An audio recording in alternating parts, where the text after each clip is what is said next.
হরিকথা শুনতে গেলে একটু একাগ্রতা চাই, কারণ এটা হই হল্লার জিনিস না। আজকে তথাকথিত কীর্তনটা মানে একটা হই হল্লার জগৎ হয়ে গেছে। কে কত ডান্স করবে, কে কত নাচবে, কে কত কোমর দোলাবে, কে কত ফাস্ট রিদিমের গান করবে, সেটাই কীর্তন। কিন্তু ওটা কীর্তন নয়। আমাদের রুচি সম্মত দিতে দিতে গিয়ে ডাক্তাররা ফেল। মাঝে মধ্যে দেখেন না, ডাক্তারবাবুর কাছে গিয়ে, ডাক্তারবাবু আমার ক্যাপসুল খেতে ভালো লাগে না, কি খাবে? ডাক্তারবাবু মোটামুটি একটু সহজ সরল চিন্তা ভাবনা করবেন। ইঞ্জেকশন বলেন না বাবা, বাবা একটা ট্যাবলেট বলেন না বাবা, সিরাপ বলে ওটাই একটু একটু হলে ভালো হয়। যাই হোক, এখন কিছু করার নেই, রোগীর ইচ্ছায় ডাক্তারি করা। সেই জন্য আমরা যারা কীর্তনিয়ারা, বিজনেসম্যান যারা, আমরা ছোটোখাটো থেকে শুরু করে একেবারে হাই থটের পর্যন্ত যে যা পাচ্ছে মোটামুটি মানুষের রুচিসম্মত খাবার দিতে গিয়ে প্রকৃত কীর্তনটা হারিয়ে ফেলেছি। তো আজকের আপনারা যারা দূর দূরান্তর থেকে এসেছেন, আমি সবার কাছে একটাই প্রার্থনা করব, আসুন আজকের আমরা জেনে নেব আমার গৌরহরি তথা প্রকৃত কীর্তনের প্রকৃত রসটা কি, কীর্তন কি বস্তু। তো চলুন আস্তে আস্তে আমরা একটা ছোট্ট লীলার মধ্যে অবশ্যই আমরা যাব, লীলা অবশ্যই আমি গাইব। আমি অনুরোধ করব দয়া করে আপনারা যারা দূরে দাঁড়িয়ে আছেন, হ্যাঁ বাবা পায়ে পড়ি, ওমা আপনারা করুণা করে একটু বসুন। যত কাছে আসবেন আমার দেওয়ার সুবিধা হবে, আপনাদেরও নেওয়ার সুবিধা হবে। তো আসুন আপনারা সবাই আমরা একত্রিত হয়ে এগিয়ে যাব, একটু গৌর কথা নিয়ে যাব, আস্তে আস্তে অনেক কথা আলোচনা হবে। চলুন, আমি অনুরোধ করব, অনেকে 10 মিনিট গান শোনার পরে বলে ইয়ে শালা সেই দীনকৃষ্ণর ভাইরা ভাই,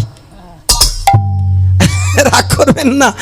বর্তমান দিনে আমাদের দুজনকে একটা যেন মার্কার জায়গায় ফেলে দিয়েছে। বিশেষ করে আছে আমার মতো আরো সব, তো লক্ষ্য করে দেখবেন বেশিরভাগ সব বলে এই দীনকৃষ্ণ আর এই শালা, এই দুইজনে মিলে আমাদের সনাতন ধর্মটা শেষ করে দিচ্ছে। ওই দিন ক্যামেরা অন দ্য স্টেজে দাঁড়িয়ে বলবো, ভক্তমণ্ডলী বাবা আমার মায়ের, আমি কিন্তু দীনকৃষ্ণ নই, আমি গুরুদাস।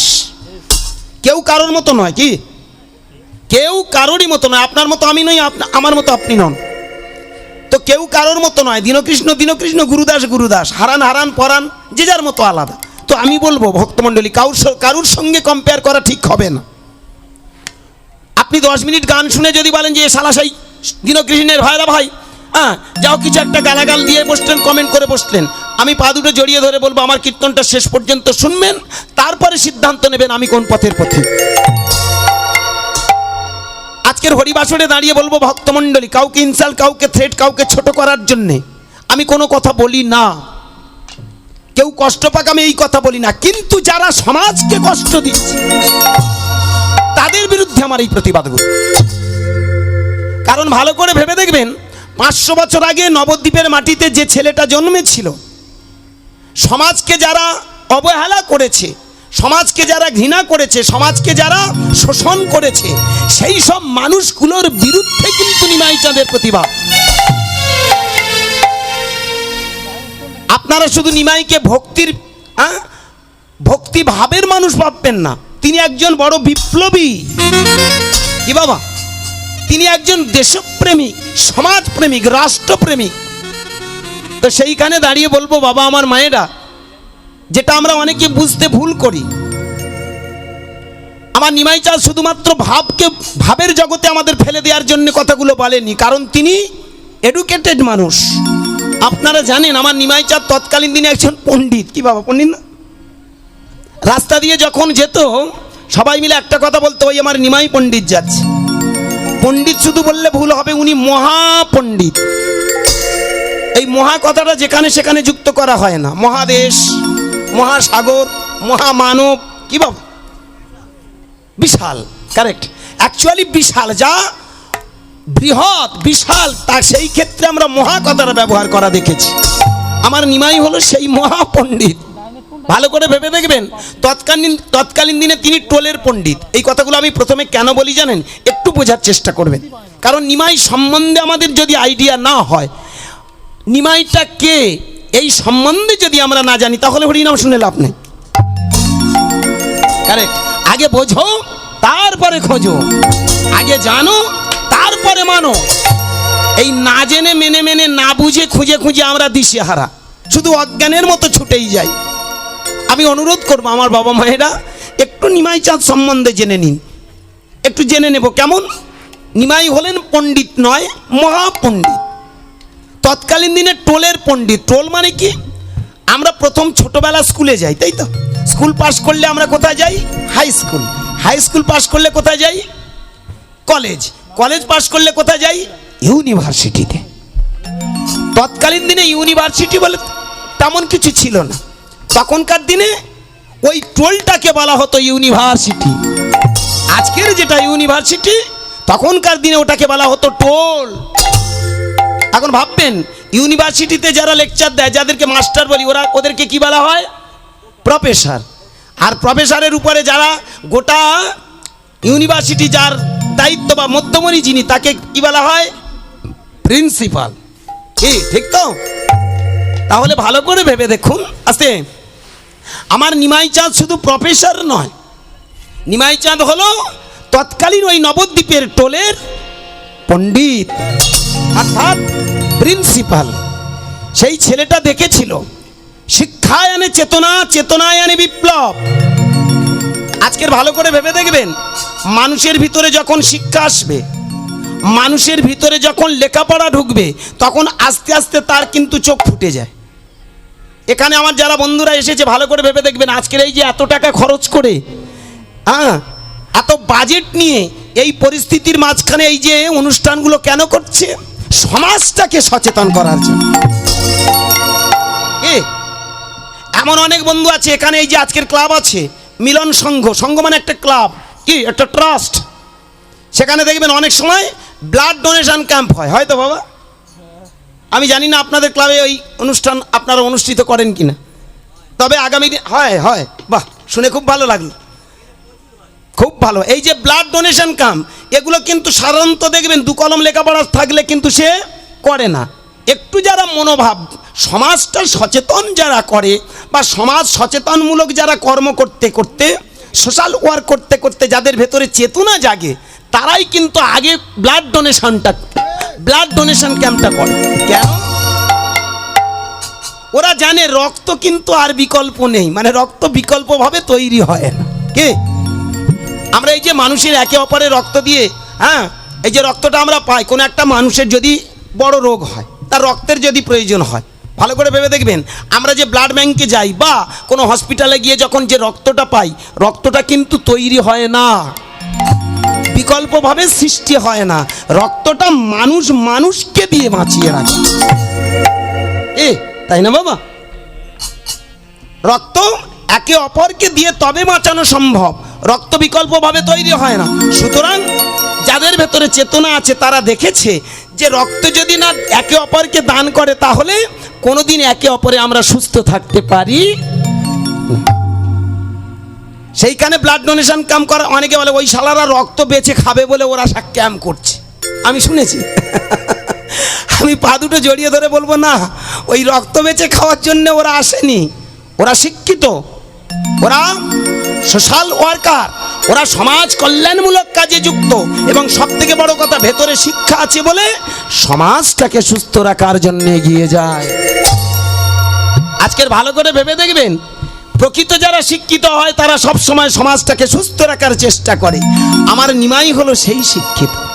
হ্যাঁ গো মায়েরা, যে নিমাই সমাজের দিকে তাকিয়ে দেখেছিল, ওই শিক্ষিত মানুষটা সমাজের দিকে তাকিয়ে দেখলো, যেভাবে হানাহানি, মারামারি, কাটাকাটি, বর্ণবিদ্বেষ, জাতিবিদ্বেষ, বর্ণ বৈষম্য, ভেদাভেদ, তাতে করে সমাজটা অধঃপতনে। মানুষ সে নিজে জানে না সে কে। আজকের এখানে আসতে আমার বাবা মায়েরা এখানে হরিবাসরে আপনারা হরিনাম শুনতে এসেছেন। আপনাকে যদি জিজ্ঞাসা করা যায়, বাবা ও মা আপনার বাড়ি কোথায়, আপনি বলবেন কেন এই দেউলবেড়িয়া গ্রামে। আপনি বলবেন আমার ওই পাশের গ্রামে, কোনো একটা নাম দিয়ে বললেন আমি ওই গ্রামের বাসিন্দা। কিন্তু একটা কথা মাথায় রাখবেন, যদি জিজ্ঞাসা করা যায় আপনার আপনি কোন জাতি, আপনি বলবেন আমি সনাতন হিন্দু জাতি। কি? এবার যদি বলা হয় আস্তে, হিন্দু জাতির মধ্যে আবার এই যে ডিভাইড করা আছে, ভাগাভাগ করা আছে, তার মধ্যে তুমি কোনটা?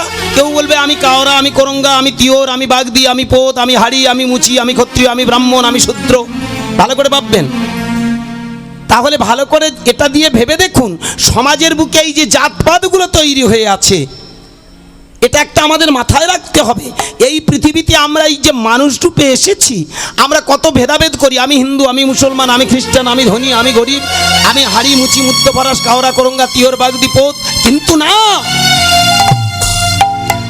আমাদের একটা প্রকৃত পরিচয় আছে। নিমাই চাঁদ বললেন, আগে তোমার সম্বন্ধে তুমি জানো তুমি কে।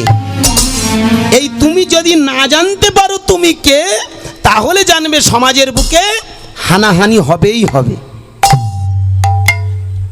যখনই তুমি ভাবছো আমি হিন্দু, আমি মুসলমান, তাহলে জানবে তোমার ভিতরে একটা বৈষম্য তৈরি হয়েছে। যখনই তুমি ভাবছো আমি হাড়ি মুচি মুদ্দপাড়া স্বামী কাওরা করঙ্গা তিয়র বাগদীপোত, তখনই জানবে তোমার ভিতরে একটা যাতায়াতের দেয়াল উঠেছে। আর এই দেয়ালটা তোমাদের ভিতরে বৈষম্য তৈরি করেছে। তাই বৈষম্যগুলো সরিয়ে প্রকৃত চোখ ফুটিয়ে তোমরা সমাজের দিকে তাকিয়ে দেখো তোমরা কারা। আমার বাবা আমার মায়েরা 500 বছর আগে নবদ্বীপের মাটিতে ওই ছেলেটা জন্ম নিয়ে দেখেছিল যেভাবে হিন্দু মুসলমানের মধ্যে বিভেদ বৈষম্য। কোন হিন্দু কোন মুসলমানের বাড়িতে যেতে পারে না, কোন মুসলমান কোন হিন্দুর বাড়িতে যেতে পারে না, কোন ছোট জাত কোন উঁচু জাতের বাড়িতে যেতে পারত না। আরো ভালো করে লক্ষ্য করে দেখবেন, একটা ব্রাহ্মণ যে রাস্তা দিয়ে যাবে কোন ছোট জাত সে রাস্তা দিয়ে যেতে পারত। যদি কোনো ছোট জাত কাদের বলা হয়? যারা ছোটখাটো কাজ করে। এক কথায়, কেউ জুতো সেলাই করলো, কেউ নর্দমা পরিষ্কার করলো, কেউ হাঁড়ি কলসি বানালো, কি কেউ কাপড় জামা বানালো। এদেরকে আলাদা আলাদা করে ভাগ করা আছে, কি কর্মের উপর ভিত্তি করে। এ তাঁতি, ও হাঁড়ি, ও মুচি। কি ভেবে দেখবেন, যদি কেউ জুতো সেলাই করে তাকে আমরা বলে থাকি মুচি। আবার কেউ যদি নর্দমা পরিষ্কার করে, নোংরা আবর্জনাগুলো পরিষ্কার, তাকে আমরা বলি মেথর। কি ঠিক তো? ভালো করে ভেবে দেখবেন, কেউ যদি হাঁড়ি কলসি তৈরি করে তাকে বলা হয় কুমোর। কেউ যদি লোহা পিটিয়ে কিছু যন্ত্র তৈরি করে তাকে আমরা বলে থাকি কামার। এই যে ভেদাভেদ, এগুলো কর্মের উপরে, কিন্তু কোনো কাজ ছোট নয় পৃথিবীতে। অথচ আমরা এইখানে দাঁড়িয়ে দেখবেন কর্মের উপর ভিত্তি করে আজকের হাজারো জাতের জন্ম। আমার নিমাই চাঁদ এইখানে দাঁড়িয়ে বললেন, এ কেমন গো? তোমরা কর্ম করছো করো, কিন্তু এই যে জাতপাতের বিভেদ যারা তৈরি করেছে, আমি সেই বিভেদ বৈষম্যগুলো মুছিয়ে দিয়ে যাব। 500 বছর আগে নিমাই দেখেছিল সব থেকে এই বিভেদ বৈষম্য করার পিছনে সব থেকে বড় চক্রান্ত হলো ব্রাহ্মণ্যবাদীদের। যে ব্রাহ্মণ্যবাদীর চরম চক্রান্তে মানুষে বিভেদ বৈষম্য তৈরি করে আজ মানুষকে একত্রিত হতে দেয় না। সব থেকে বড় কথা, তাদের প্রকৃত সত্যটাকে কেড়ে নেওয়া হয়েছে। আজকের হরিবাসরে দাঁড়িয়ে একটা কথা বলবো। অনেকে আপনারা বলতে পারেন আমি ব্রাহ্মণ বিরোধী, অনেকে বলতে পারে তুমি ব্রাহ্মণ নিন্দা করো, আমরা গান শুনেছি। অনেকে বলো তুমি বৈষ্ণব নিন্দা করো, কীর্তনিয়াদের ছোট বড় কথা বলো। আমি আবার হরিবাসরে দাঁড়িয়ে বলবো, বাবা, বিন্দুমাত্র কাউকে ছোট, কাউকে ইনসাল, কাউকে থ্রেট করার জন্য কথাগুলো বলি। আমি হাতে ধরে পায়ে ধরে বলবো, যদি আপনাদের মনে হয় তুমি এটা নিন্দা বলছো, আমি অনুরোধ করব দয়া করে গানের শেষে আপনারা আমার সঙ্গে বসবেন। 1 ঘন্টার জায়গা 2 ঘন্টা আমরা বাপ বেটা মা বেটা বলে আলোচনা করব। আমি চলে যাবো, আর কালকের গালাগাল দেবেন। আমি হাতে ধরে পায়ে ধরে বলবো, ওই লাইনের লোক আমি নই। ওই অনলাইনে ডিবেটে বসো, আমি ডিবেটের লাইনের লোক নই। আমি অনুরোধ করব দয়া করে, যদি কোনো জায়গায় কোনো ত্রুটি হয়, আমার কথার মধ্যে কোনো জায়গায় যদি ভুল হয়, আমি অনুরোধ করব দয়া করে আমার গানের শেষে আপনারা আমার সঙ্গে বসবেন। আমি আবার বলবো, কোনো কাউকে নিন্দা করার জন্যে, কাউকে ছোট করার জন্য কথাগুলো আমি বলতে আসিনি। কিন্তু নিমাই চাঁদ দেখেছিল এগুলো সমালোচনা না করলে সমাজটা অসুস্থ হয়ে যায়। নিন্দাতে পাপ হয়, সমালোচনাতে জ্ঞান বৃদ্ধি হয়। 500 বছর আগে নিমাই চাঁদ দেখেছিল সব থেকে বড় চক্রান্তবাজ কারা? যারা ব্রাহ্মণ্যবাদী। ব্রাহ্মণ নয়, কিন্তু ব্রাহ্মণ আলাদা শক্তি, ব্রাহ্মণ আলাদা বস্তু। এখানে আজকের আপনারা লক্ষ্য করে দেখবেন, ব্রাহ্মণ কারে বলা হয়? জন্মেনে যায়তে শূদ্র সংস্কার ভাবে দ্বিজৌ ভেদ পাঠেদ ভাবে বিপ্র ব্রহ্ম জানতি ব্রহ্ম। ব্রাহ্মণ হলো তারা যারা জন্মমাত্র সমান। যেদিন তার সংস্কার হয়, পৈতে হয়, তখন তাকে বলা হয় দ্বিজ। কি বাবা? দ্বিজ মানে আরেকবার তার জন্ম হয়ে গেল। এবার জন্ম হয়েছে কার জন্যে? আগে তার নিজের সংসারের জন্য জন্ম ছিল, এবার সংসার ছেড়ে বৃহৎ সংসার অর্থাৎ সার্বিক কল্যাণের জন্যে, মানুষের হিতের জন্য তার জন্ম। এই জন্য তাদেরকে বলা হয় দ্বিজ বা পুরোহিত। আসে যায় করে হিত, তার নাম পুরোহিত। দেয় হয়ে রাখে মান, তার নাম যজমান। আজকের হরিবাসরে দাঁড়িয়ে আমি অনুরোধ করব, আপনারা ঠান্ডা মাথায় ভেবে দেখবেন, ব্রাহ্মণ কোনো জাতি নয়, ব্রাহ্মণ একটা উপাধি। ব্রাহ্মণ মানে ব্রাহ্মণের ছেলে একটা জাত না। যদি কেউ মনে করেন যে ব্রাহ্মণের ছেলে ব্রাহ্মণ হয়, এটা কিন্তু 100% ভুল। কেন? এই যে আমি আজকে কীর্তন করতে এসেছি, আমার ছেলে কীর্তনীয় হবে এমন কোনো মানে আছে কি? বলুন। এখানে আপনারা যারা বসে আছেন ভেবে দেখবেন, আমি যে কীর্তন করছি আমার ছেলে কীর্তনীয় হবে এমন কোনো মানে আছে কি? হবে না। খুব ঠান্ডা মাথায় ভেবে দেখুন, আমার ছেলে যদি মদখোর হয়, গাঁজাখোর হয়, রাস্তা দিয়ে যদি গাঁজা খেয়ে মদ খেয়ে ঘুরে বেড়ায়, আমার বাবা গুরুদাস, আমার বাবার নাম ছিল ভালো, সুতরাং বাবা কীর্তন গাইতো, বাবা একটা গায়ক ছিল, আমরাও গায়ক, মেনে নেবেন? সে যদি মদখোর হয়, নিশ্চয়ই আপনারা কোনো কালে আপনারা হরিবাসরে তুলবেন না। তুলবেন কি? তাহলে কীর্তনিয়া ছেলে যে কীর্তনিয়া হবে এমন কোনো কথা নয়, তার যদি গুণ না থাকে। অথচ ব্রাহ্মণের ছেলে ব্রাহ্মণ হবে।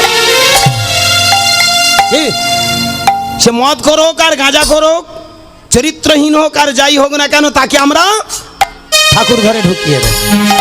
কদিন আগে ফেসবুকে দেখেছেন, আসতে আপনারা জানি না, আপনারা ফেসবুক বা ইউটিউব ফলো করেন, অনেকে আছেন, দেখবেন একটা গোগা মানে বোবা ব্রাহ্মণ পুজো করছে। আমি সেটা আবার লোড করে রেখেছি। সে বোবা ব্রাহ্মণটা না কথা বলতে পারে না, অথচ তার হাতে দেখি গলায় যজ্ঞসূত্র নিয়ে যে ব্রাহ্মণের বেশ ধারণ করেছে, ভালো কথা, খুব ভালো। এইবার কথা বলতে পারছে, একটা হাঁস বলি দিচ্ছে জানেন, মন্ত্র বলতে পারছে।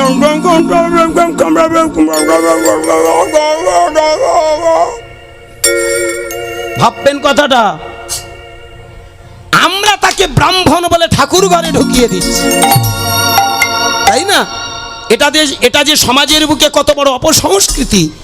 যোগ্যতা নেই বড়াই করে, বিঘোর পথে তারা মরে। আজকের ভালো করে ভেবে দেখবেন, যোগ্য নয় সেই মানুষ যদি সমাজটাকে রক্ষা করার চেষ্টা করে, সে কোনোদিন রক্ষা করতে পারে। আজকে তাই ইয়ং জেনারেশনের কাছে আমার একটাই প্রার্থনা, কীর্তন শুনতে গেলে বিচক্ষণতার সঙ্গে কীর্তন করতে হবে। কীর্তনটা কি? কীর্তন আজগুবি গল্প নয়, কাল্পনিক চরিত্র নয়, কীর্তন অবাস্তব নয়। কীর্তন হলো বাস্তব বিজ্ঞান এবং আধ্যাত্ম। আমি ত্রয়ীর মিলন করে রেখে যাবো, আর আসবো কিনা জানি না, কথা দিতে পারবো না, কারণ নিঃশ্বাসের বিশ্বাস নেই। আমি পা দুটো জড়িয়ে ধরে বলবো, একটু কথাগুলো ভাববেন। 500 বছর আগে আমার নিমাই চাঁদ দেখেছিল যেভাবে ব্রাহ্মণ জাতিরা সমাজটাকে শোষণ করছে, যেভাবে ব্রাহ্মণ জাতি সমাজটাকে অবহেলিত করছে, এটা কোনোদিন সমাজের প্রকৃত শিক্ষা নয়।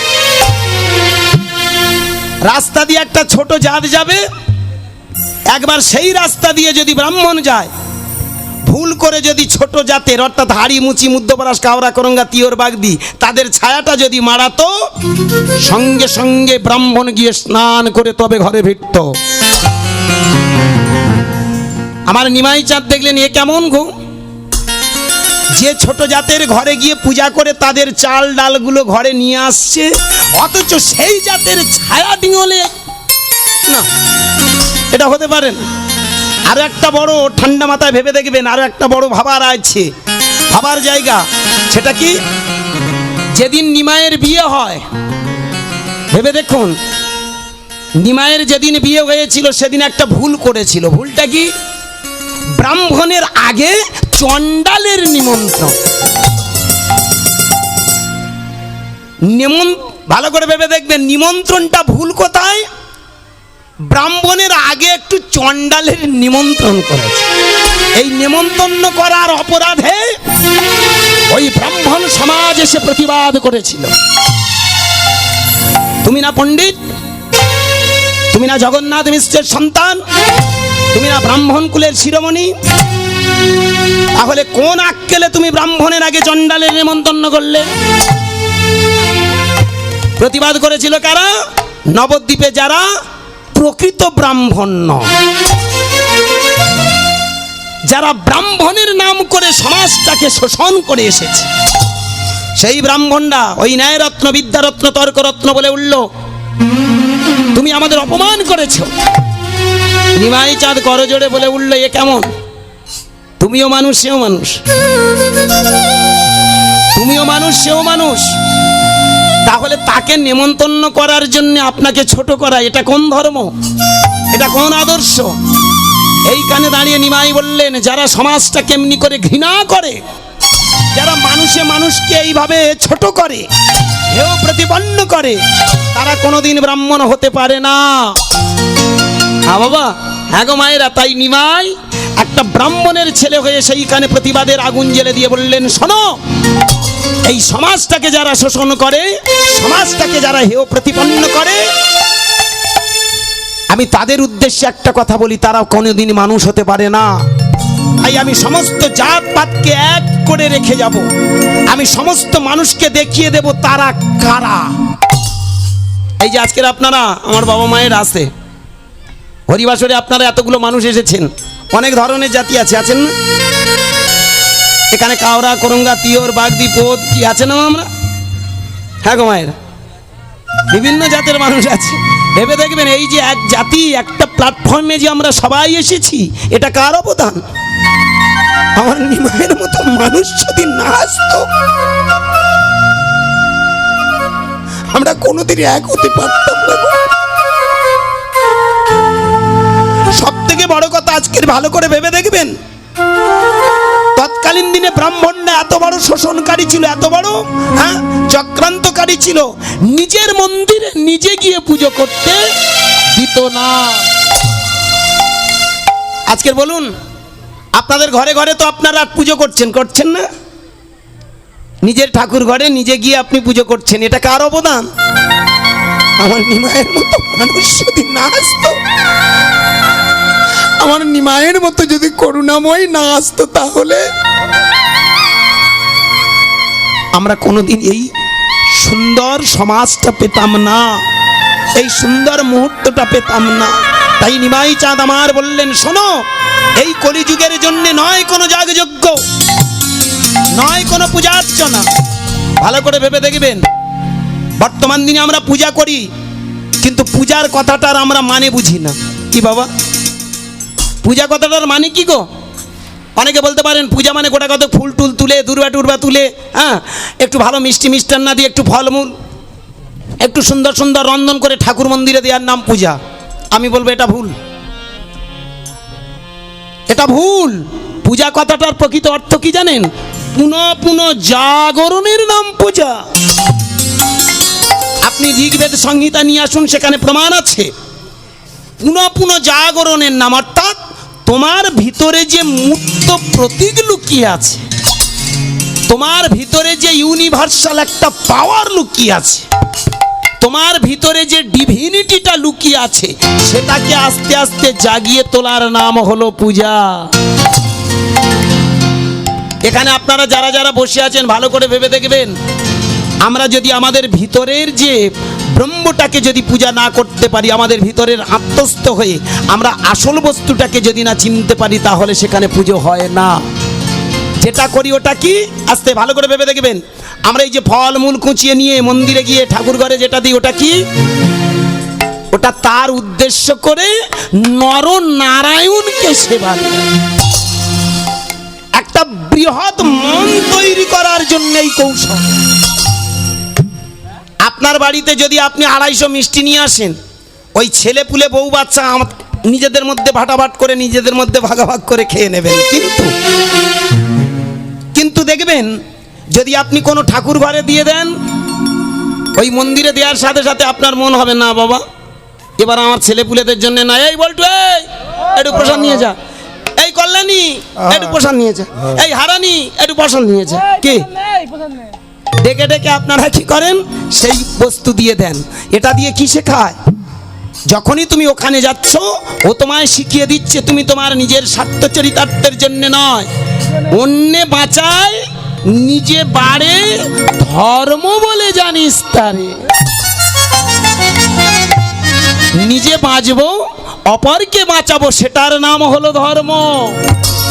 ধর্ম মানে শুধু মালা চৈতন রেখে মঠ মন্দিরে ঘুরে বেড়ালাম, ধর্ম মানে বসে বসে ভগবানের নাম করছি, হ্যাঁ আমি মরে গেলে স্বর্গে চলে যাব, এটা ধর্ম নয়। ধর্ম মানে যদি কেউ মনে করে হ্যাঁ কাম ত্যাগ করো, ক্রোধ ত্যাগ করো, লোভ মোহ মৎসর্য ত্যাগ করে চলে যাও মঠ মন্দিরে, সেখানে গিয়ে বসে বসে ভগবানের নাম করো, অগ্নি নাও, তিলক ধারণ করো, মালা পড়ো, সেটাই ধর্ম না। ওটা একটা ধর্মের পার্ট, ওটা একটা প্রাইমারি স্টেপ। ধর্মের প্রকৃত অর্থ হলো ব্যক্তি পূজা নয়, ধর্ম হলো ব্যক্তির কল্যাণ। আমার কথাগুলো একটু মাথায় নেবেন। আজকের হরিবাসরে আপনারা যারা যারা এসেছেন ভেবে দেখবেন, ব্যক্তির মূল্যায়ন করা, ব্যষ্টির কল্যাণের জন্য আমরা যেটা করব সেটাই হবে ধর্ম। যেদিন আমরা মানুষের কল্যাণের জন্য মনটাকে উৎসর্গ করব সেটাই হবে প্রকৃত সাধকের লক্ষণ।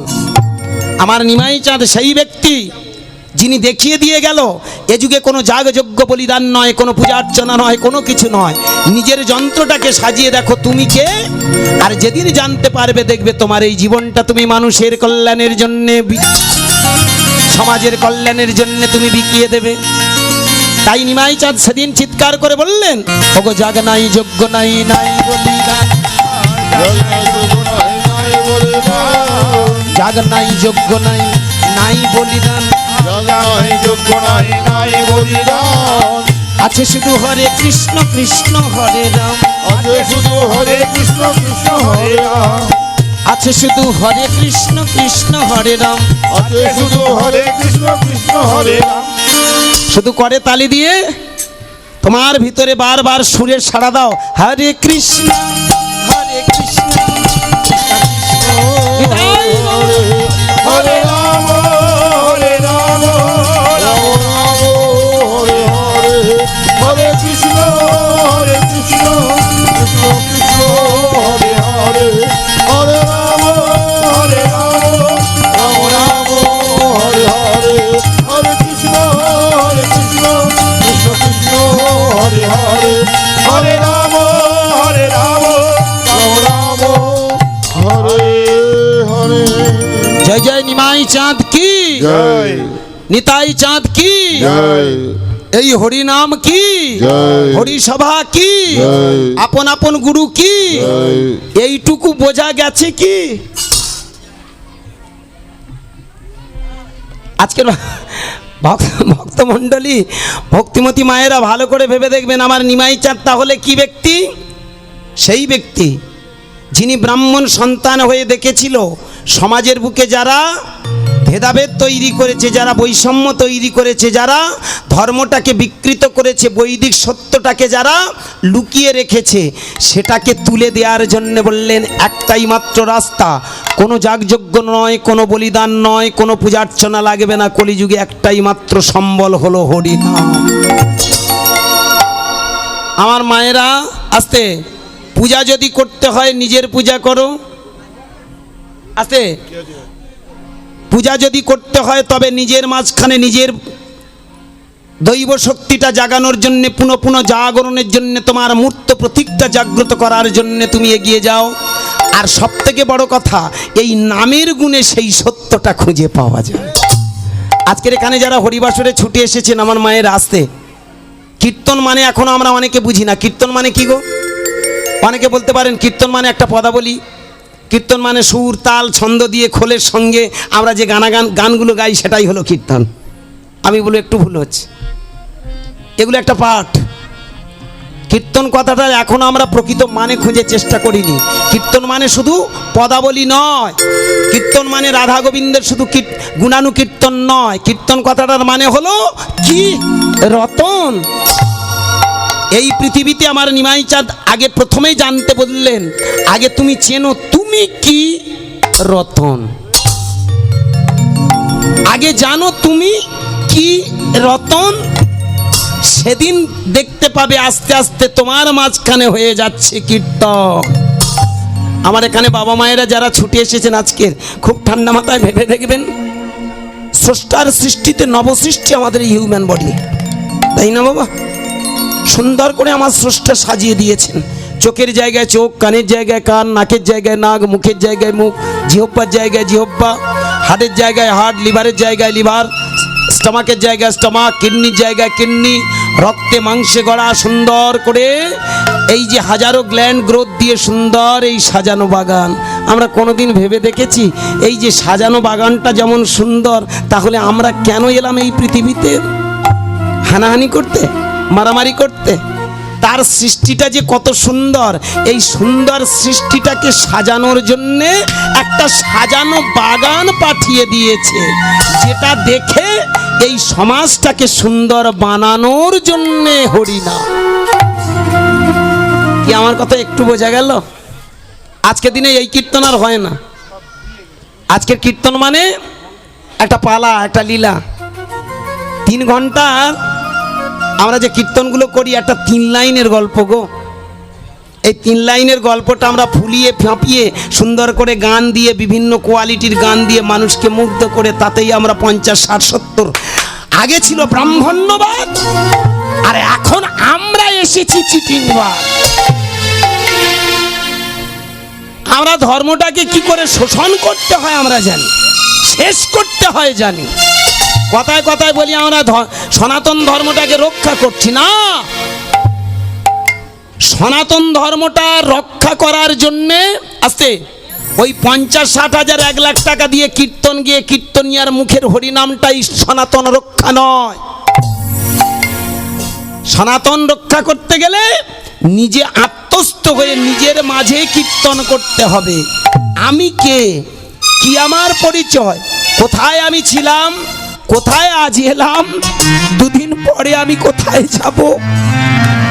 আমার আসল পরিচয় জানার জন্য যদি নিজেকে খোঁজা যায়, এই নিজেকে খোঁজার নাম হলো কীর্তন। আমি যে কি রতন, খুঁজে পাওয়ার নাম কীর্তন। আজকে সেটা আমরা খুঁজিনি গো। আমরা শুধু ভগবান ভগবান বলে চিৎকার করলাম, আর যাদেরকে আমরা ভগবান বলছি ওরা জানিয়ে দিল আগে তুমি নিজেকে চেনো। নো দাই সেলফ, আত্মানং বিদ্ধি। প্রকৃত সত্য কর্মের দিকে এগিয়ে যাও। তুমি তোমার কর্মময় জগতে কর্ম করে নিজের মাঝে তন্ময় হয়ে খুঁজে দেখো তুমি কে। তাই দেখবেন যারা মহামানব তারা একটা খুব দামি কথা বলে গিয়েছিল, একটা গানের মাধ্যমে দিয়ে আপনাদের একটু বোঝানোর চেষ্টা করছি, ভেবে দেখবেন। জীবনের মানে যে জন না জানি, ঘুরে মরে অকারণ রানী।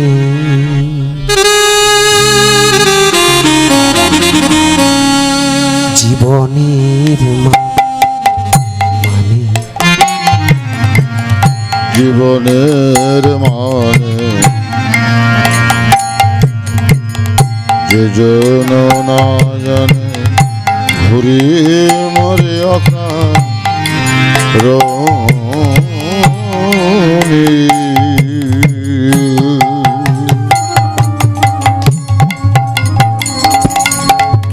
জীবনের মানে হজরে মন সদ্গুরুর চরণ, ভজরে মন সদ্গুরুর চরণ। ভজরে মন সদ্গুরুর চরণ, ভজরে মন সদ্গুরুর চরণ। ধ্যানে রাখো তারে সযতনে। জীবনের ঘুরে মরে অকারণে। জীবনের ভজরে মন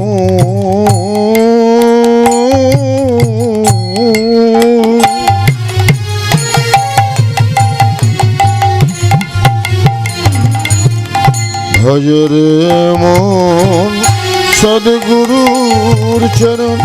ধ্যানে রাখো তারি সযতনে।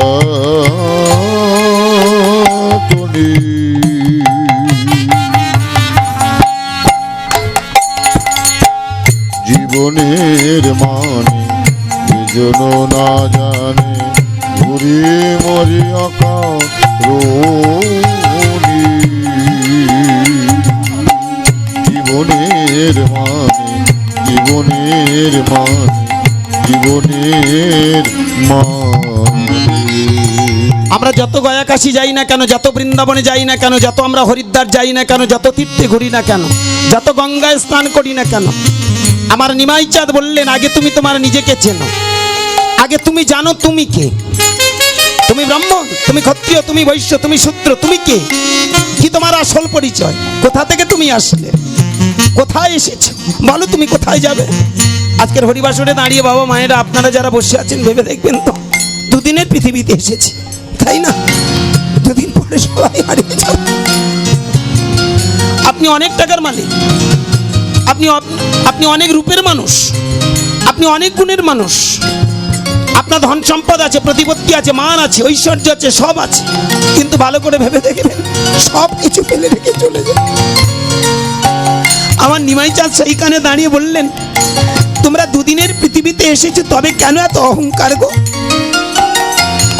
যে ধন সম্পদ তুমি চিরকাল ধরে রাখতে পারবে না, সেই মিথ্যে ছলনার আশ্রয় গিয়ে কেন এত ধন সম্পদ আহরণ করো? রাগ করবেন না বাবা, ভেবে দেখবেন আমরা বর্তমান সমাজে দাঁড়িয়ে অনেকে মিথ্যে ছলনার আশ্রয়ে দাঁড়িয়ে ধনী হবার চেষ্টা করি, কিন্তু না, ওটা তো চিরকাল থাকবে না, ওই ধন সম্পদ তোমাকে ধরে রাখবে না। আমার নিমাই চাঁদ কাঁদতে কাঁদতে তাই দরবারে গিয়ে বললেন তুমি নিজেকে চিনলে না, তুমি কে? এই ধন সম্পদ, এই প্রতিপত্তি, মান, ঐশ্বর্য চিরকাল থাকবে না, কালের নিয়মে হারিয়ে যাবে, তুমি একদিন হারিয়ে যাবে। সুতরাং তোমার প্রকৃত সত্যটাকে তুমি খুঁজে নাও, আগে জানো তুমি কে।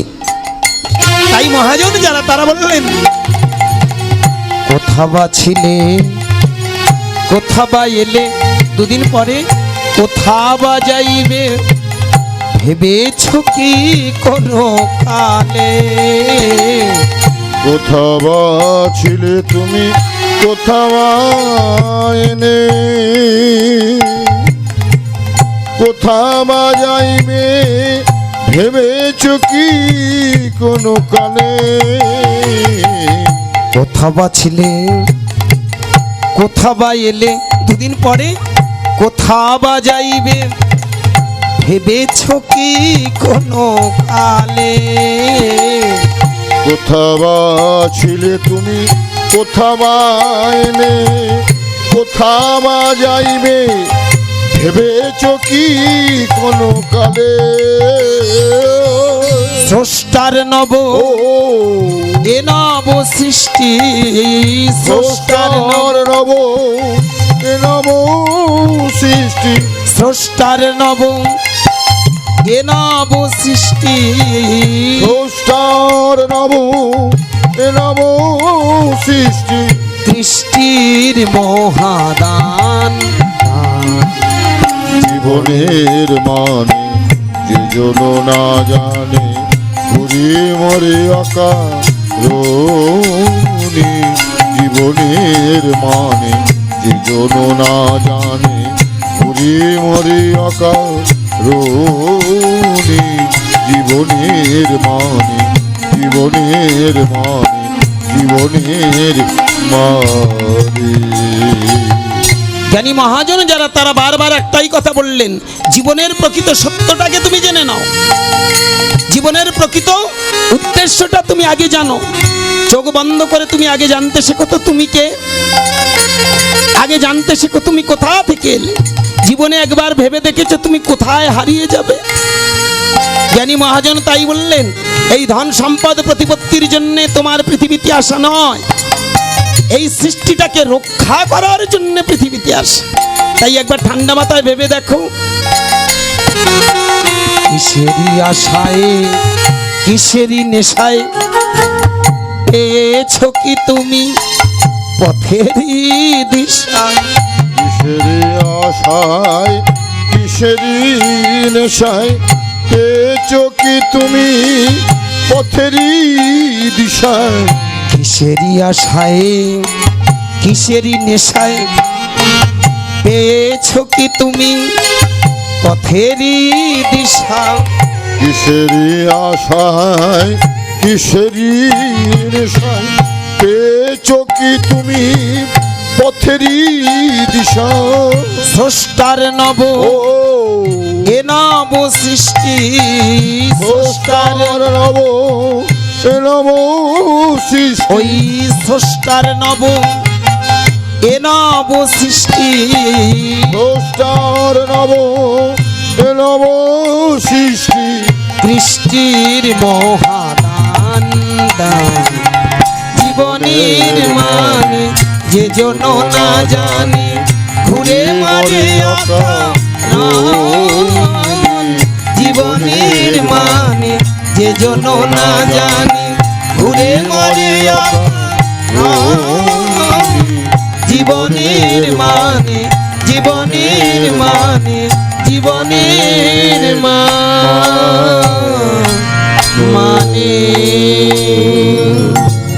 প্রেম সে বলো নিতাই গৌর হরি হরি বল। জীবনের প্রকৃত সত্যটাকে যদি তুমি না চিনতে পারো, জানতে পারো, তাহলে জীবনে তোমার এখানে আসা বৃথা। তো চলুন একটা ছোট্ট লীলার ভিতর দিয়ে আজকের আমরা জেনে নেব আমাদের প্রকৃত ধর্ম কোনটা, প্রকৃত শিক্ষা কোনটা, কোন পথ অবলম্বন করাটাই আমাদের মানব জীবনের ধর্ম, এবং নিমাই চাঁদ কোন ধর্ম শেখাতে এসেছিল। আজকের হরিবাসরে আমার মায়েরা যারা এসেছেন দূর দূরান্ত থেকে, সবাইকার কাছে আমার একটাই প্রার্থনা, আমরা শুধু লীলা শুনবো না, লীলার ভিতরে আমাদের প্রকৃত সত্য তত্ত্বগুলো জেনে নেব। তো চলুন আজকের যে বিষয়টা আমি গাইব, এটা আছে কালী সিংহ মহাভারত। আপনারা যারা গ্রন্থ পড়েন, গ্রন্থে দেখবেন আমাদের মহাভারত কিন্তু অনেক রকম আছে, আছে না বাবা? জৈমিনী মহাভারত, কাশিদাসী মহাভারত। তার একটা মহাভারত আপনারা ভালো করে লক্ষ্য করে দেখবেন, ওখানে একটা মহাভারত আছে যেটা কালী সিংহ মহাভারত।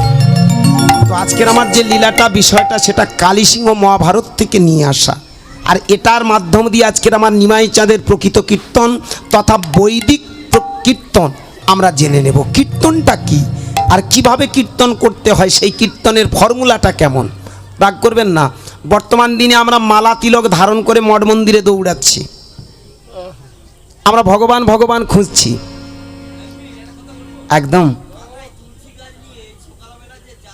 হ্যাঁ, আচ্ছা, নিশ্চয়ই ভালো, তবে না বুঝে চলাটাই আরো ভালো, বুঝে চলাটা আরো ভালো। নিতাই হরি বল। হরি বল, হরি বল, হরি বল। তোমার গল্পের গল্প মনে পড়ে গেল জানো বাবা, তুলসী গাছ মাথা নিয়ে, এটা কি মাস চলছে? দামোদর মাস। একটা কথা মাথায় রাখবেন, নোট দিস পয়েন্ট, এটা ভালো করে ভেবে দেখবেন।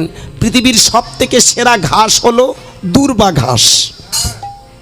যতগুলো ঘাস আছে, এই যে বসে আছেন না, এর মতো ঘাস দুনিয়াতে নেই।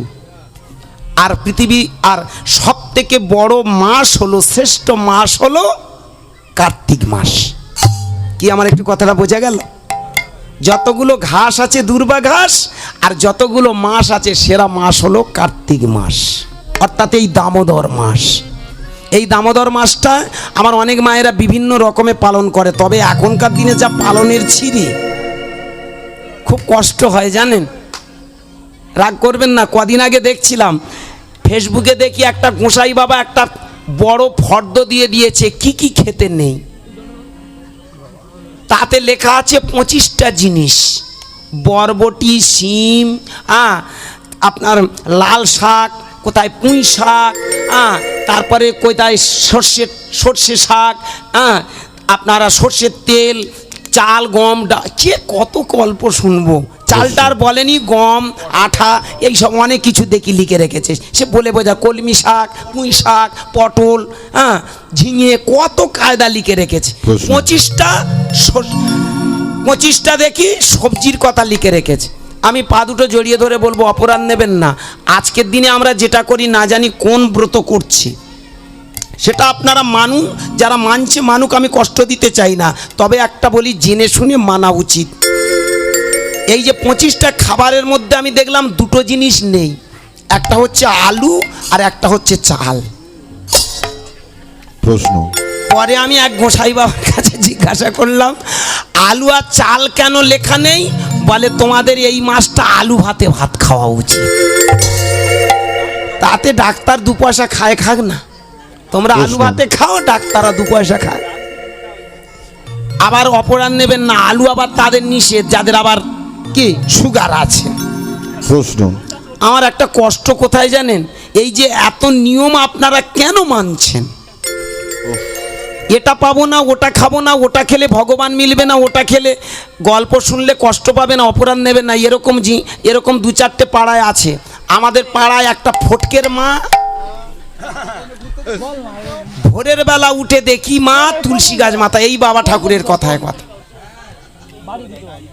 হ্যাঁ দেখি তুলসী গাছ মাথায় করে নিয়ে, হ্যাঁ হরে কৃষ্ণ কৃষ্ণ কৃষ্ণ হরে হরে, হরে রাম কি ভক্তি দিয়ে গাইছে। ওই ফটকের মা জীবনে কাপড় পরে না, শুধু নাইটি ছাড়া ওর আর অন্য কোনো জিনিস নাই, কালারিং নাইটি। জানি না একটা দোকানে কত রকম কালার আছে, ওর বাড়িতে গেলে কালারিং নাইটি কারে বলে দেখা যাবে। হাসি নয় ওমা, দেখি তো ওই ফটকের মা কি করে জানেন, ওই যে সকালবেলা বাবা ঠাকুর, ঠিক সেম কথা, মিথ্যে কথা নয় বাবা, হরিবাসরে দাঁড়িয়ে এই তুলসী গাছের সামনে ফটকের মা এইভাবে ঘুরে বেড়ায়। এইবার ফটকের মা ওই পাড়া বেরিয়ে এসে হরিনাম করে, এইবার জল কলের দাঁড়ে দাঁড়িয়ে, কল মানে জল নেবে বলে 10টা বোতল নিয়ে গেছে। আর 10টা বোতল, বুঝতে পারছেন, এবার টিউবওয়েলে 10টা বোতল ভরা মানে কত কষ্ট। এবার শুধু তাই না, একটা সময়েরও একটা ব্যাপার আছে। তা পাড়ার মায়েরা এসে বলছে, হ্যাঁ রে, তা ও ফটকের মা, তুই যদি একলা 10টা বোতল ভরবি, তাহলে আমাদের জল কখন নেব? আমাদের লোক কাজে যাবে কে? এইবার ফটকের মার গল্প কি, দূরা বাগি দাঁড়া, সেই ভোরের বেলা থেকে আমি হরিনাম দেবি। তা তুই হরিনাম দিলি কেন, আর লোকের কাছে গল্প করলি কেন? প্রশ্ন, কি বলুন? না তুই হরিনাম দিচ্ছিস কেন, আর এই গল্পগুলো মানুষের শোনাচ্ছিস কেন? অনেকে দেখবেন এরকম বারব্রত করে লোকের আগে শোনায়, জানিস বউ আমি একাদশী করেছি, এ বউ এই দা আজকের একাদশী তো আমার কিছু খেতে নেই। সে জানে যে আজকের একাদশী, তবুও তার বাড়ি গিয়ে বলবে, জানিস বউ আমি আজকের আর কিছু খাবো না, আমার একাদশী। না তুই একাদশী করলি কেন, আর লোকের জানাচ্ছিস কেন? প্রশ্ন, এটা একটা মাথায় রাখতে হবে। বারব্রত করে যদি তুমি মানুষের কাছে বাহাদুরি কিনতে চাও, সেটা বারব্রত নয়। হাতে তালি নয় বাবা, নিতাই গৌর হরি বল। বার কথাটার মানে জানতে হবে, ব্রত কথাটার মানে জানতে হবে। বার কাকে বলে? বার মানে শুধু উপবাস থাকা নয়, উপবাস কথাটার মানেও অনেকে আমরা জানি না। উপ মানে সমীপে বা নিকটে, বাস। যেদিন তুমি না খেয়ে থাকবে, অর্থাৎ তুমি অনাহারে থাকবে, সেই দিনটা সব সময় তার সাথে তুমি বাস করো, অর্থাৎ মনটাকে তুমি তার সঙ্গে বসবাস করাও। যে কটা একাদশী করা আমাদের পাড়ায় বুড়ি আছে, অন্তত শতকরা 90-95টা দেখি সব টিভির তলায় বসে আছে। একাদশী করবে আর বউটাকে গিয়ে বলবে, ও বউ দেখ না রে, আঁচলটা কালকে রাত্রে দেখা হয়নি, একটু খুলে দে। ওই আঁচল খুলতে গিয়ে দেখি কি কায়দা, একটা নায়িকার 3টে। কি ভালো করে ভেবে দেখবেন, শুনতে খারাপ লাগলেও চরম সত্য। এখন তো আর সিরিয়াল নয়, সিরিয়াল। কি ছিরি, তাই না বলুন না? কে আপন কে পর, ভালো করে ভেবে দেখবেন। আপনি যখনই ওই বার করে বা ব্রত করার পর, একাদশী হোক বা যে কোনো বার ব্রত করার পর, আপনি যদি টিভির তলায় বসে গিয়ে টিভিটা খুলে দেখেন, ওদের কীর্তিকলাপ দেখলে ভেতরে একটুখানি সুরসুরি জাগে না? হৃদয় আছে যার সেই তো ভালোবাসে, প্রতিটি মানুষের জীবনে সেই আছে। রাগ করবেন না, কথাটা খুব খারাপ কথা। প্রেম মানে এ প্রেম নয়। হৃদয় আছে যার সেই তো ভালোবাসে, প্রতিটি মানুষের জীবনে প্রেম আছে, কি তাই না বলুন না? প্রেম মানে তথাকথিত আমরা যেটা বুঝি, এ পাড়ার একটা ছেলে ও পাড়ার একটা মেয়ে, এই প্রেম বুঝি, সেই প্রেম তো বুঝি না। ভেবে দেখবেন, এখানে মজার একটা জায়গা কোথা জানেন? যখনই আপনি সেই বারব্রত করে ওই সিরিয়ালগুলো দেখছেন বা টিভিগুলো খুলে দেখছেন, আপনার মনে কোনোদিনও প্রকৃত ভক্তি আসবে না। আমি অনুরোধ করব, এই বারব্রত করার দরকার নেই। ওই ফটকের মার মতো জল নিতে এসেছে, এইবার কি ঝগড়া মা। এইবার দেখি সেই নাইটি পরা মেয়েটা কাঁচা মেরে বলে, তোর ঝাঁটার বাড়ি মেরে বীজ ছেড়ে দেবো। ও মা, তুই একটু আগে তুলসী গাছের মাথা তুলসী টব নিয়ে মাথায় ঘুরে ঘুরে বেড়াচ্ছিলি আর হঠাৎ করে আয় বীজ ছেড়ে দিচ্ছিস, রাগ করবেন না। এই রকম যদি টপওয়ালা মেয়ে হয়, ওই রকম যদি মাথায় নিয়ে হরিনাম, ওটা প্রয়োজন লাগে, ওতে কিচ্ছু হবে না। আমি পা দুটো জড়িয়ে ধরে অনুনয় বিনয় করে বলবো, বার কাকে বলে জানেন? একটা কথা মনে রাখবেন, বার করো, বার করো। বার মানে কি? তোমার মনের কুপ্রবৃত্তিগুলো বার করো। যেদিন থেকে তুমি ব্রত ধরবে, যেদিন থেকে তুমি ভগবানের সঙ্গে বসবাস করবে, সেদিন থেকে একটা কথা মাথায় রাখতে হবে, আজ থেকে আমার মনে কুপ্রবৃত্তির আমি বাসা বাঁধাবো না। আমার ভেতরের কুপ্রবৃত্তিগুলো আমি বার করে দেব। এই মস্তিষ্ক যদি থাকে তবেই আপনার সার্থক বার। ব্রত, ব্রত মানে কি? সারাদিন না খেয়ে থাকাটা নয়। সত্যই হোক আমারই ব্রত, হব সুন্দর তোমার মতো। প্রেম সে বলো নিতাই গৌর হরি বল। কি বুঝাচ্ছে বাবা? সত্য পথে যদি তুমি চলতে পারো, সত্যাশ্রয়ী যদি হতে পারো, সত্য কথা যদি বলতে পারো, তবেই জানবে তুমি প্রকৃত ব্রতী। এইটুকু যদি মাথায় না ঢোকাতে পারেন, তাহলে বারবত করে লাভ কি? আর কার্তিক মাসে ওই দৌড়াদৌড়ি করে লাভ নেই। আমি বলবো সেখানে দাঁড়িয়ে, ভক্তমণ্ডলী কি খেতে চাইছে ওটা বড় কথা নয়, কি খাওয়া উচিত কি খাওয়া উচিত নয়। আমার মায়েরা বিশেষ করে এইগুলো একটু বেশি করে। আমি অনুরোধ করব, পায়ে ধরে একটা কথা বলবো, এই খাদ্য নিয়ে আর বিচার করবেন না। দুটো পার্টি দাঁড়িয়েছে সব থেকে বড় সমাজের বুকে আছে, সমাজের বুকে সব থেকে দুটো পার্টি দাঁড়িয়েছে। ওই সিপিএম কংগ্রেস নয়, আসতে টিএমসি আর বিজেপি নয়, দুটো বড় মারাত্মক পার্টি দাঁড়িয়েছে, একটা নিরামিষ আর একটা আমিষ। প্রশ্ন, এর মতো পার্টি আর দুনিয়াতে নেই। আর মাঝকাল থেকে আমরা সংসারী মানুষ নির্দল পার্টি করি। বলুন, সপ্তাহে 2 দিন নিরামিষ খাই, 4 দিন আমিষ খাই। আর মাঝখান থেকে দুটো দল তৈরি হয়েছে, দলবাজি কারে বলে? এরা বলে নিরামিষ খেলে তবে ভগবান মিলবে, কি? আবার অপর দিকে তারা বলছে না, মাছ মাংস খেয়ে যাও ভগবান মিলবে। এখন আমার একটা প্রশ্ন, বলুন, আপনারা এত খাদ্য বিচার করছেন তো, একজনা বলুন তো যে আমি ভগবান পেয়েছি। প্রশ্ন, আমিও ভক্ত, আপনিও ভক্ত। মঠ মন্দিরে বাবাজি কত নিরামিষ খেয়ে কত বছরের পর বছর হরিনাম করে বেড়াচ্ছে, কি? একজনা চিৎকার করে বলুক তো আমি ভগবান দর্শন করেছি। প্রশ্ন, আমি সারা পৃথিবীর সমস্ত মানুষকে তার পায়ে লুটিয়ে দেব। আমি অনুরোধ করব, অনেকে তাহলে বলতে পারে তাহলে ভগবান কি নেই? যারা বলছে ভগবান আছে, দেখাতে পারবেন ভগবান আছে? হ্যাঁ, বৃষ্টি হলো করলো কে? এই জন্য প্রশ্ন ভালো করে বোঝার আছে। যারা বলছে দেখা যায় না, মানে এবার যদি প্রশ্ন করা যায় বৃষ্টিটা হয়েছে, সেই লোকটাকে একবার দেখান যে করালো। প্রশ্ন, দেখাতে পারবেন?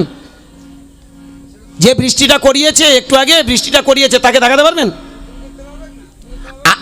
বিষয় আমার বাবা, এই জন্য তো যারা বলছে ভগবান আছে, তারা যথাযথ প্রমাণ দেখিয়ে বলতে পারবে না ভগবান আছে। আবার যারা বলছে নেই, আমি তাদের কাছে চ্যালেঞ্জ ছুঁড়ছি, তুমি যে বলছো নেই, তুমি প্রমাণ দেখাতে পারবে কি? কথাটা খুব ভালো করে ভাববেন। যারা বলছে আছে তারাও প্রমাণ দিতে পারবে না, আর যারা বলছে নেই তারাও প্রমাণ দিতে পারবে না। সুতরাং কি আছে কি নেই ওগুলো নিয়ে না দ্বন্দ্ব বিরোধ করে, ওই ঝগড়াঝাটি না করে, আসুন না আমরা এগিয়ে চলি আমাদের কর্মের পথে। এই চলতে চলতে দেখে নেব ভগবানটা কি। একটা কথা মাথায় রাখবেন, ভগবান বলে কিছু আলাদা নেই। ভগবানটা কি আগে আমাদের বোঝার আছে। ওই জন্য একদিন আমার ভোলানাথ নিজেকে প্রশ্ন করছে, আচ্ছা আমাকে যিনি সৃষ্টি করেছে তিনি কে? আমি তো তাকে দেখতে পাচ্ছি না।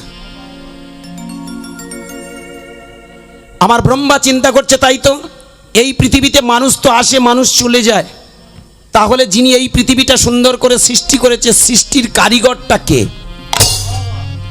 এই ব্রহ্মার মহেশ্বর দুজনে মিলে চিন্তা করতে করতে তারা দেখলো, আচ্ছা আমাদের এই যে সৃষ্টির রহস্যটা, অর্থাৎ আমাদের যে এই হিউম্যান বডিটা যিনি তৈরি করেছে, কি কি দিয়ে তৈরি করেছে, সেখানে প্রশ্ন করায় আমার ব্রহ্মার মহেশ্বর খুঁজে পেল 5টা ভূতের সংমিশ্রণে আমাদের এই দেহ। কথাটা ভাববেন, ক্ষিতি অপ তেজ মরুত বোম। ক্ষিতি মানে মাটি, অব মানে জল, তেজ মানে আগুন, মরুদ মানে বাতাস, আর অবশেষে একটা জিনিস আছে, সেটা হলো বোম। বোম মানে কি?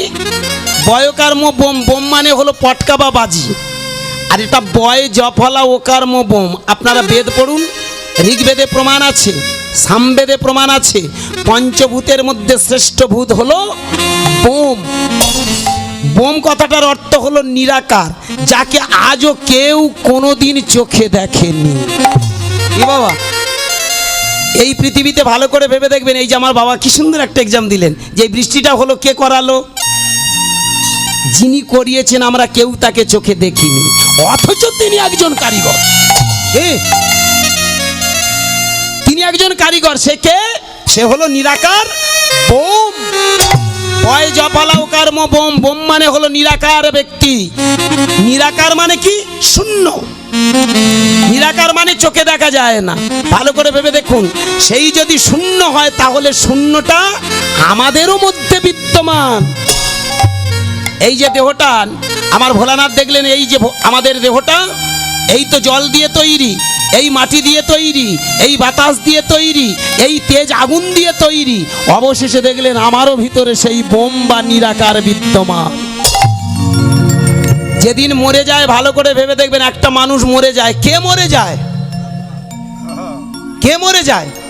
আত্মা মরে না, আত্মার মৃত্যু নেই। হিউম্যান বডিটা পড়ে থাকে, কিন্তু ভেতরে চলে যায়। অর্থাৎ জৈবিক এই দেহটা অপ ক্ষিতি, অপ, তেজ, মরুত, এই চারটে জিনিস আস্তে আস্তে মিশে যায়। এই সাধারণ জীব আত্মাটার মৃত্যু হয়, কিন্তু পরমাত্মার মৃত্যু হয় না। আমার ভোলানাথ বললেন সেই পরমাত্মার নাম হলো ঈশ্বর। কি বাবা, তাই না? এবার বোঝা গেল ঈশ্বরটাকে।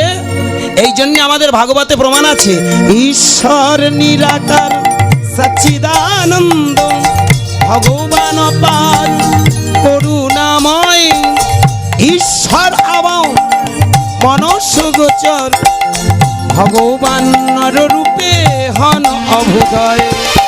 জয় গুরু জয় গুরু জয় গুরু জয়, জয় গুরু জয় গুরু জয় গুরু জয়, জয় গুরু জয় গুরু জয় গুরু জয়, জয় গুরু জয় গুরু জয় গুরু জয়। ঈশ্বর নিরাকার সচ্চিদানন্দ ভগবান অপার করুণাময়, ঈশ্বর আবাও মনসগোচর ভগবান নর রূপে হন অভুদয়। জয় গুরু জয় গুরু জয় গুরু জয়, জয় গুরু জয় গুরু জয় গুরু জয়, জয় গুরু জয় গুরু জয় গুরু জয়, জয় গুরু জয় গুরু জয়। কত বড় একটা দামি কথা বলে গেল দেখবেন। ভাগবত, যাদের বাড়িতে ভাগবত আছে একটু পড়বেন আস্তে। ভাগবতে একটা জায়গায় সুন্দর করে প্রমাণ করলেন ঈশ্বর নিরাকার। ঈশ্বরকে আজ কেউ চোখে দেখে না। আর ঈশ্বরটা কি? সৎ চিত আনন্দ। সৎ চিত আনন্দ। সৎ মানে কি? নির্ভেজাল, যার মৃত্যু নাই, অবিনশ্বর, যাহা চির শাশ্বত সত্য।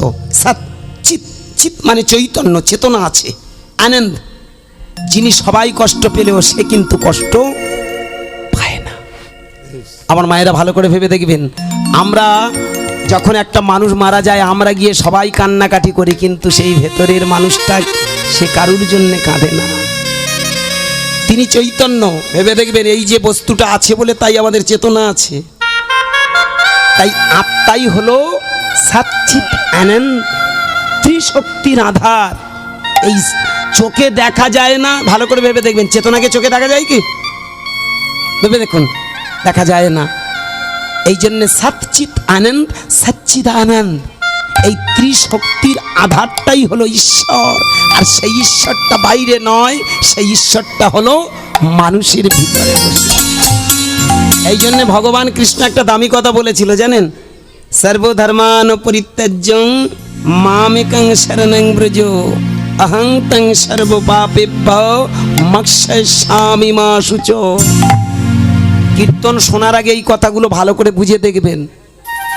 এই কথাগুলো বর্তমান দিনে বিকৃত করে মানুষকে শোনানো হয়। সর্বধর্মান পরিত্যাজ্যং মানে কি? ঘর বাড়ি ছেড়ে দাও, সংসার ছেড়ে দাও, বউ বাচ্চা ছেড়ে দাও, খাদ্য ছেড়ে দাও, ডাল ভাত খাও, আলু ভাত খাও, খেয়ে সোজা চলে যাও মঠ মন্দিরে, ওখানে বসে বসে নিরামিষ খাও আর ভগবান ভগবান করে চলে যাও। সেটাই নাকি ধর্ম, সেটাই নাকি প্রকৃত সাধনা। আমি পা দুটো জড়িয়ে ধরে বলবো এটা একটা বিকৃত কথা। গীতায় ভগবান কোনোদিন এ কথা বলেনি যে সব ধর্ম সংসার ধর্ম ত্যাগ করো। সংসার আবিলতার মাঝখানে লুকিয়ে আছে সত্যিকারের মনি। যারা সংসারটাকে বুঝেছে জেনেছে তারাই জানে সংসারের বাইরে কোনো ভগবান। আজকের যারা ছেড়ে ঘর ছেড়ে চলে যাচ্ছ আমি তাদের উদ্দেশ্যে একটা কথা বলবো, বাবা তুমি তো নিরামিষ খেয়ে মঠ মন্দিরে চলে গেলে, সেখানে গিয়েও তো সংসার পেতেছো, পাতনি কি? বাড়িতে থাকলে তুমি হয়তো দেখা যাবে বউ বাচ্চা নিয়ে সংসার করতে, ঠিক সেখানে গিয়ে দেখো ঠিক তোমার যা যা কয়েকটা জিনিস বাদে তুমি সব সেখানে সেই রেখে দিয়েছো। প্রশ্ন কি? হয়তো তুমি এখানে স্ত্রী সঙ্গ করছো না, হয়তো তুমি তোমার সংসারে স্ত্রী সঙ্গ করছো, তুমি সেখানে বাইরে চলে গেল। কোনো মায়েরা যখন সাধনা করার জন্য অনেকে চলে যাচ্ছে, নাইবা তুমি স্বামীর কাছে থাকলে কিন্তু হয়তো সেখানে চলে গেলে, কিন্তু ভেবেছো কোনো দিন সেখানে গিয়েও তোমার একটা সংসার পাততে হয়েছে। হাঁড়ি কুড়ি খুন্তি বাটি ঘটি সেটাও জোগাড় করতে হয়েছে, হয়নি? সংসারে যেমন আমাদের নিত্য প্রয়োজনীয় জিনিস আছে, আপনি মঠে যান, মন্দিরে যান, যেখানে যান না কেন ও কটা জিনিস তোমায় জোগাড় করতে হবে। কেন? মনে রেখো সব থেকে বড় ধর্ম হলো পেট। পেটটা বিগড়ে যদি যায় বন বন মাথাটা ঘুরপাক খায়।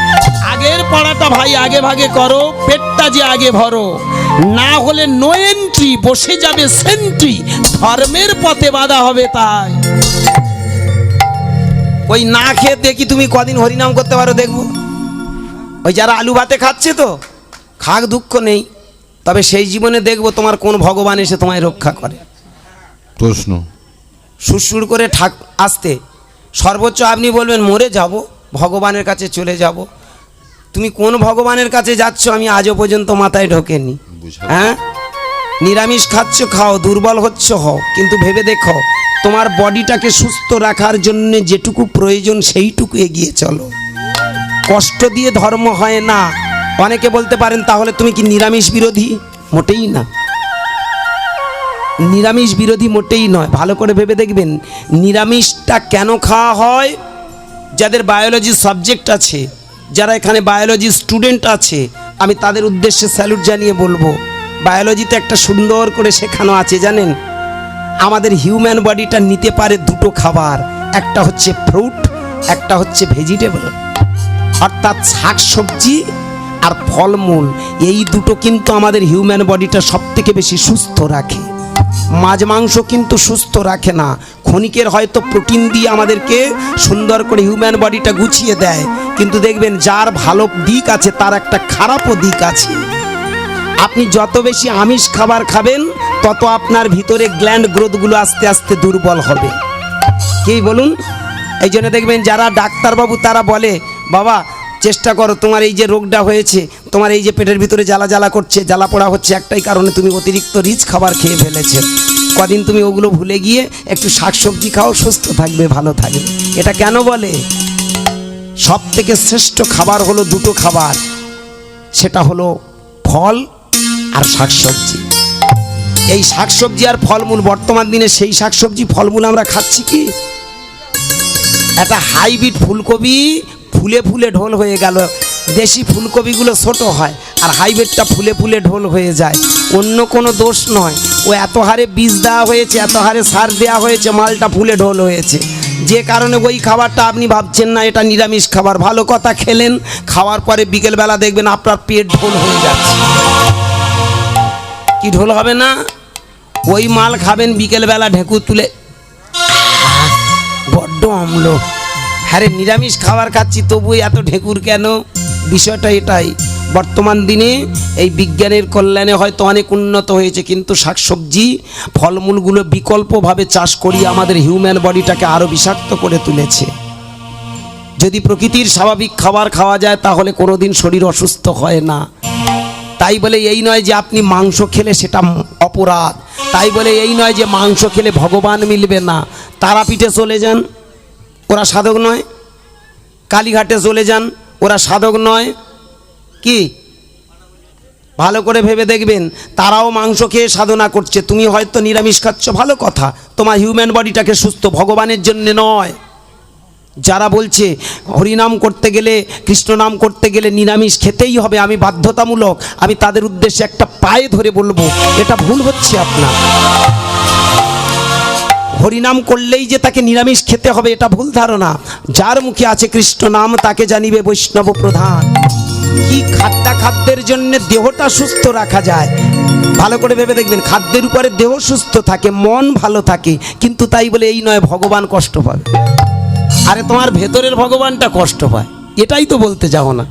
বাইরের ভগবান খুঁজছো কেন? কি এটা আবার সব থেকে মাথায় নিতে হবে ভক্তমণ্ডলী বাবা। পৃথিবীতে দেখবেন কোনোদিন কোনো দেবদেবী বলেনি যে তুমি আমিষ নিরামিষ আলাদা করো। আমিষ নিরামিষ যদি আলাদা হবে তাহলে মন্ত্রগুলো কিভাবে সৃষ্টি হয়েছে? এই যে মা জগদ্ধাত্রী পুজোর সময় আপনারা ভালো করে ভেবে দেখবেন, ঠাকুরমশাই একটা মন্ত্র উচ্চারণ করে, শুধু জগদ্ধাত্রী নয়, সমস্ত দেবী পুজোর সময়, সমস্ত কালী মনসা শীতলা পুজোর সময় দেখবেন হাত জোড় করে একটা মন্ত্র উচ্চারণ করে। ওং সর্বমঙ্গলে শিবে সর্বার্থ সাধিকে স্বর্ণদ্রমকে গৌরী নারায়ণী নমস্তুতে, ওং সৃষ্টি স্থিতি বিনাশানাম শক্তিভূতি সনাতনী গুণাশ্রয়ী গুণময়ী নারায়ণী নমস্তুতে। কথাটা ভাববেন, আপনি জগদ্ধাত্রী হোক আর কালী পুজোর সময় আপনি এই মন্ত্রটা পাঠ করেন তো নাকি? দেখবেন হাত জোড় করে কি বলছে, ওং সর্বমঙ্গলে শিবে সর্বার্থ সাধিকে শরণ্যে ত্রম্বকে গৌরী গৌরী নারায়ণী নমস্তুতে। ভালো করে ভাবুন, আপনি নারায়ণীর জায়গায় লক্ষ্মীর কাছে গিয়েও সেই মন্ত্রটা বলছেন, কালীর কাছে গিয়েও মন্ত্র করছেন তো? তাহলে বলুন, যারা তারাপীঠে বসে আছে ওরা তো মায়েরই ভক্ত, ওরা যখন মাছ মাংসগুলো মায়ের কাছে দিচ্ছে, দিয়ে এই মন্ত্রটা জপ করছে নাকি? এটা কিন্তু মাস্ট করতেই হবে, এই কথাটা বলতে হবে। কি?